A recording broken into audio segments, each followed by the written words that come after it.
What's up guys, Bogdan here and welcome to the Import-Export Hub channel. Okay, so let's start with the quiz question of the week. We have China, New Zealand and the United States. Who do you think is the largest exporter of honey in terms of value in 2020?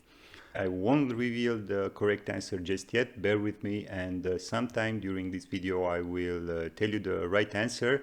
Until then, let's start with the news. And we are in Israel, who seem to have signed, or it's about to sign, a free trade agreement with South Korea, making it the first arrangement with an Asian country. And as you probably know, a free trade agreement means that both parties will be cutting custom duties and create the environment for investments, intellectual property rights, and so on. But what's also interesting to point out from this article is the fact that Israel is also working on similar free trade agreements with China, Vietnam, and India. And if you ask me, Israel is somehow trying to find new markets for their products and services, as both the European and the US markets are getting quite saturated, and there the competition is really increasing. Anyway, that's my opinion. Let's see how this will develop in the future. Now, we stay in the free trade agreement zones, this time between the European Union and India, as it seems that both parties agreed to resume the free trade agreement negotiation, but unfortunately, given the current situation in India with the COVID-19 pandemic, I think that this is the last concern for India right now, especially that this free trade agreement is postponed for quite some time. I think it's from 2013. So it could wait a little bit more, definitely. Some argue that this could also be a move from the European Union in order to somehow stall the Chinese geopolitical power in the zone. I really can't be 100% sure, but I can speculate. And yes, I might agree that this is also a geopolitical move, but it remains to be seen if this action alone can really make a difference in tackling China's influence in the zone. Anyway, my thoughts to the Indian people right now who are getting through some difficult times, and I really hope that they will find the strength to get over this episode. Now, moving on to the third news. Some good news from Afghanistan. It seems that they've resumed the talc stone exports. And reading this article, I really found out some interesting facts about the talc stone, the uses in different industries like plastics, ceramics, cosmetics, and so on. And just for information, the biggest importers of Afghani talc stone are India, Pakistan, Tajikistan, Kazakhstan, and Germany. Now, moving on to the next news, we are in the United States, and the Federal Maritime Commissioner is looking at the big problem that the US exporters are facing for quite some time now, which is the low availability of chassis and shipping containers. And the exporters in the United States are very, very nervous, which is understandable, as they lose precious export opportunities. And yes, I do agree that China is the largest manufacturer of shipping containers. I think they are having something like 90 or 95% market share. But if I were in the Federal Maritime Commission, I wouldn't stop pointing only at the Chinese manufacturer.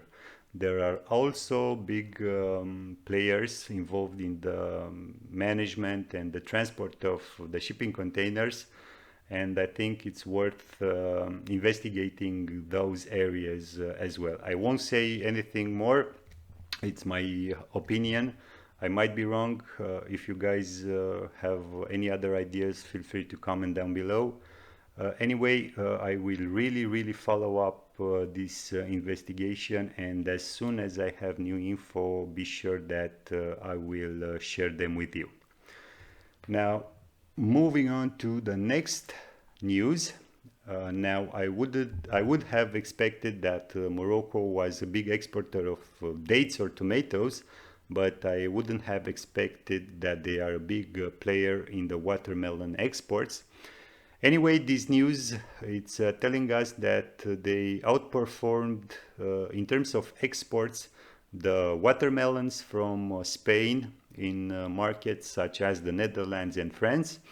And according to the export statistics, Morocco exported in 2020 more than 87,000 tons, which is around 4,045 containers in one harvest season, which for me is quite impressive. Now moving on to the next news. This news comes from South America, Chile to be exact, as the export seasons for clementines just started, and the exporters are expecting a good result from this season. And just for your information, the main destination market for the clementines originated in Chile is the United States. About 85% of the exports of clementines from Chile are towards the United States. So if you want to source clementines, be sure that Chile is a good country to source them. And now, I don't know for you guys, but I've had it with all these Morocco watermelons and Chilean clementines. I think it's time to get some meat on our plates. This time pork meat. And it seems that China, the largest pork meat consumer market, had some problems with the African swine fever, but now the problem is somehow contained. And here I will only point out that the US exports towards China were down 20% year on year, but still they represent 30% in the total US export volumes. So yeah, China, it's a really big market for the US pig farmers.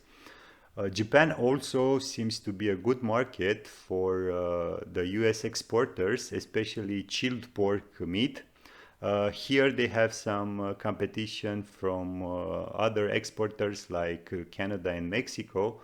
But just for your information, other major US pork export destinations are the Philippines and Vietnam.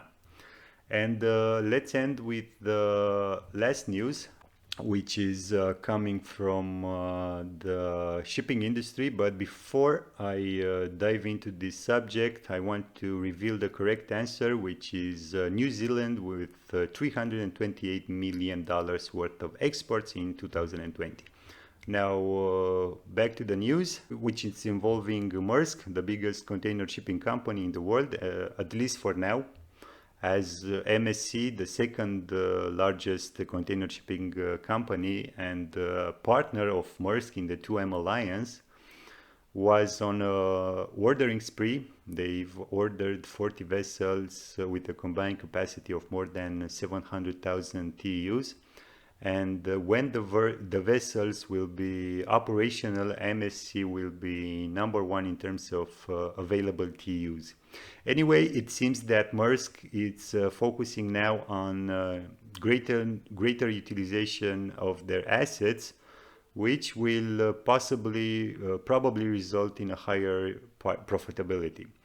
So they are focusing on profit instead of market share. Although container shipping accounted for roughly 70% of their revenues in 2020, now they are focusing their attention on increasing the revenues from a more integrated logistics services with their big customers, especially over land-based services like shipment from factories. So basically more or less the first mile, customs and warehousing services. And now, just as a reminder, the container shipping industry was, and I hope this is not the case anymore, a very strange industry, because every time a player announced the building of biggest container ship, for example, some other big player would come and announce that they are going to build the biggest vessel and so on. So they were paying a lot of attention to what other players did, especially considering the industry leader, which is Maersk. And from my opinion, this is also a trendsetter. And I think that this is happening. What is happening now? It's some kind of shift.